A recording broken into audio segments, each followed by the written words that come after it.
Hey, what's up, ComicWow? This is Gigi coming at you from San Diego Comic-Con 2015. So excited to be here with Frank Barbiere. Oh, I'm saying that correct, right? Good job. You got that research, and now it's paying off. Yes, we have to. I feel like Wikipedia should have more phonetically spelled last names because it never works out. But thank you so much for taking the time to join us. A lot going on with you right now. So San Diego Comic-Con. We want to talk Broken World, right? This is the new series coming out, 4-issue miniseries, correct? Tell us a little bit about the story. So issue 2 just came out, so I'm excited to be here and kind of talking to fans who are actually reading the book, because when you do Comics Press and comic shows, you spend so much time talking about what's coming up and kind of like pitching people, so it's very rewarding to just meet people who have read it. But for those of us who have not read it, Broken World is an interesting series because it's for me specifically, it's a departure from a lot of the action-heavy stuff I do. It's much more of a character drama and character piece about, again, dealing with loss and struggle. But the setup is, it's a near future where an asteroid is going to destroy Earth. And the scientists of the world know it's going to destroy the whole planet. So the governments of the world come together and form an evacuation plan where they're taking people off-world and essentially going to go to a new planet. But the caveat of that is that they can only take 75% of humanity. So this clearly causes a problem as they start prioritizing, clearly like politicians, like world leaders, great thinkers, all the way down to just anyone who's sick can't go, people with kind of murky pasts or kind of criminal histories can't go, people in jail, but then just some people who just get unlucky can't go. So it's a very tense time, and the story jumps right in the 2 days right before the evacuation is about to happen. And our main character is a woman named Elena Marlowe who, again, has a murky past that we don't kind of clear up, but she is told she can't go, but her family doesn't know about her hidden past, so they're cleared to go. And it's the conflict of her trying to figure out a way to secretly get off-world and go with her family without kind of getting left behind and dying. So that sounds like such an emotional story, first of all. So was that draining at all, creating this? Were you thinking in your mind, like, okay, if the world does this and they decide, will comic creators be the ones? Like, I mean, how will we continue that future? If not, we need that on the next planet. Well, the big thing for me was I want to tell a story about a character who had really kind of messed up in their life and spent so much time and effort rebuilding, and then suddenly, after finally feeling stable again, something they couldn't control messed it up.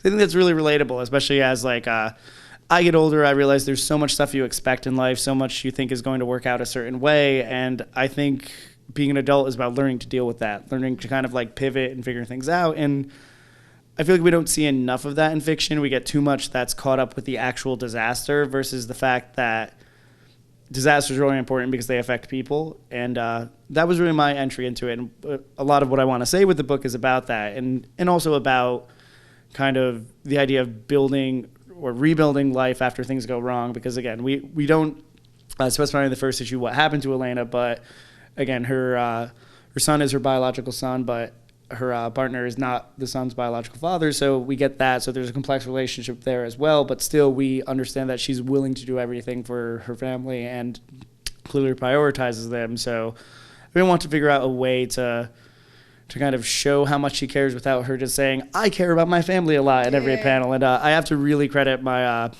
my co-creator and artistic collaborator, Chris Peterson, and our colorist, Marissa Louise, for really, really getting in there and getting great acting on the characters, showing a lot of emotion, using like just the visuals and the color to convey the tone of the book, because especially in a 4-issue miniseries, which I really do enjoy writing as it's a very tight, focused piece, but you have to cover a lot of ground quickly and really get the readers into the story and to care about these characters and understand what they're going through. And I feel like they really just knocked it out of the park in Broken World. It makes my job easier because readers can understand what's happening without me, again, having to have that character like turned away and be like, I love my son. Like, let me just rephrase how much it sucks I'm not going off the planet. I think that's also a unique take on it too, because generally, the stories we find are either people have screwed up in the past and now you're just going to see them suffer the consequences, and then there's the people that have lived the good life and then bad things happen to them. And generally, somebody that takes on a kind of atone for your past sins is generally takes it in the biblical direction. Yeah. So to see it kind of go in this, more thriller. New Testament. Yeah, exactly.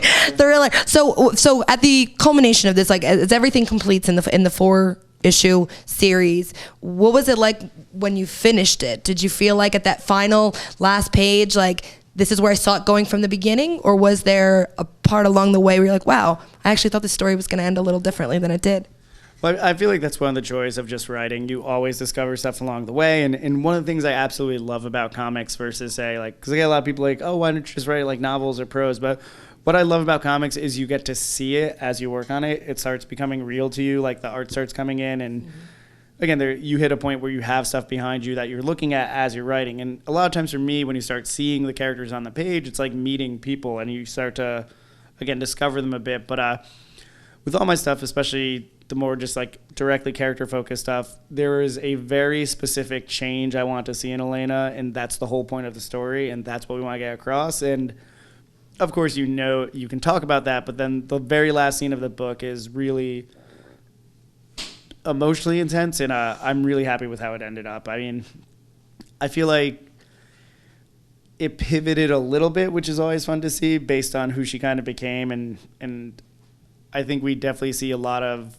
stages of grief in it, which is something I didn't plan, but as she's going through a lot of these really complex emotions in a very complex situation, it's nice to see that manifested into just the plot as well. So I'm really, really happy with how it ends up. I think it's very unexpected, and readers are going to constantly be like, oh, that's what this is actually about. And we have a huge plot twist at the end of our first issue, which I've never really done as directly in this. And I'm so glad to see the reactions now, because when we were crafting it, the twist was like a big hook of the book for me and for my editorial. So we've known it for like a year, and I just kind of forgot it was there almost, and it became more like logistical, like, oh, will people get it? Like, is this gonna work? But it's refreshing to have 2 issues out now where I've met so many people who are like, oh, that I didn't see that coming, and it drove me to read the next issue, or that's totally expected. I don't know where this is gonna go. So it's nice to be on the like receiving end rather than just like putting it out there and being like, oh, I hope this works. That is really good. So you said this was a departure from work that you've done before. So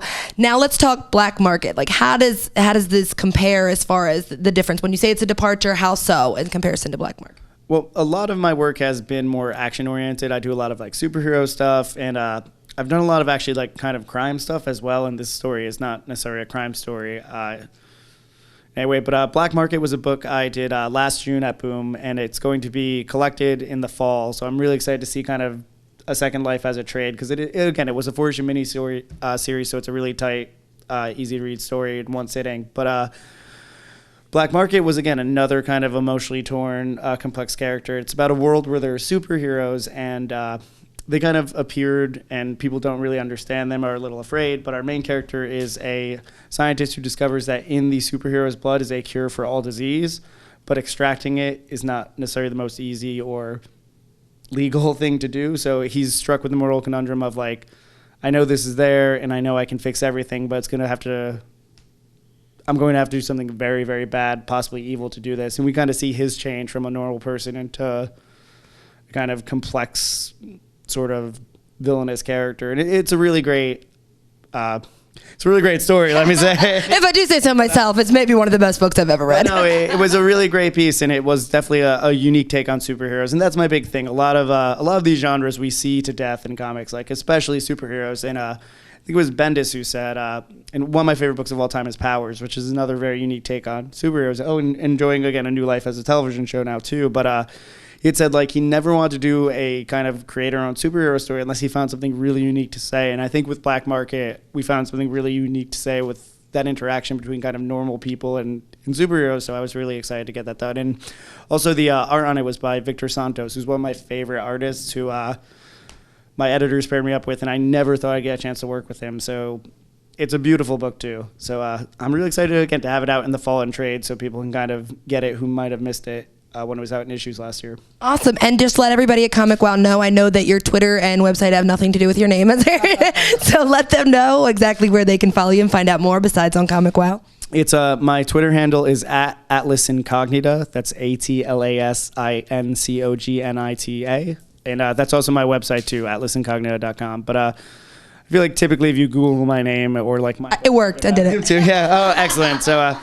But I keep a pretty active social media presence. I have a lot of projects always coming up. I like to keep everyone informed and send out things just into the ether that is the internet. But as I said, I really enjoy comics and trying to have my work progress and be better. So I hope people follow more than one thing. Well, you definitely sold me on it. Well, good. The mission accomplished. All right. Well, thanks so much, Frank. I know you have a line of people right now waiting to talk to you.